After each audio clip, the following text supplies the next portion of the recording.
जुबान से तशखीस, यानी आप अपनी जुबान किसी दूसरे को दिखाएं और वो आपको अगर ये कैफियत बताए तो फिर आप जान जाएं कि आपको क्या प्रॉब्लम है। यानी जुबान से भी तशखीस दोस्तों जो है वो हो सकती है। मिसाल के तौर पे अगर आपकी जुबान मोटी है, यानी जिसको हम कहते हैं ना कि खाते पीते घराने की है,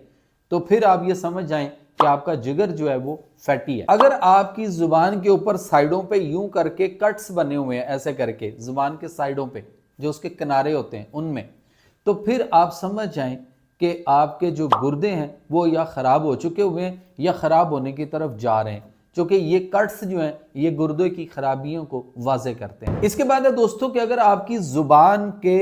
सामने जो जुबान की सरफेस है उसके ऊपर अगर बहुत ज्यादा क्रैक्स हैं, यानी उसके ऊपर कट बने हुए हैं और क्रैक्स टाइप हैं, जुबान आपकी फटी हुई है, यूं आसान लफ्जों में समझ लीजिए, तो फिर इसका मतलब है कि आपकी जिंदगी में आगे दोस्तों क्रैक ही क्रैक हैं। आपकी जिंदगी में बेशुमार मसाइल ही मसाइल हैं, आपकी जिंदगी में बेशुमार बीमारियां और आप बीमारियों का मजमुआ बनते चले जाएंगे। आपका मैदे का अल्सर हो चुका हुआ है, आपके मैदे जिगर की खराबियां और आंतों का अल्सर और उस तरफ के मसाइल जो हैं वो आपके बहुत ज्यादा गंभीर शक्ल इख्तियार करते चले जा रहे हैं और मजीद करते और बिगड़ते चले जाएंगे। इसके बाद है दोस्तों कि अगर आपकी जुबान पर नीली नीली लाइनें जो हैं वो अगर आपको नजर आ रही हैं, उभरी हुई और ब्लू रंग की नीली नीली रंग की लाइनें नजर आ रही हैं, तो इसका मतलब है कि आपके पित्ते का मसला हो चुका हुआ है,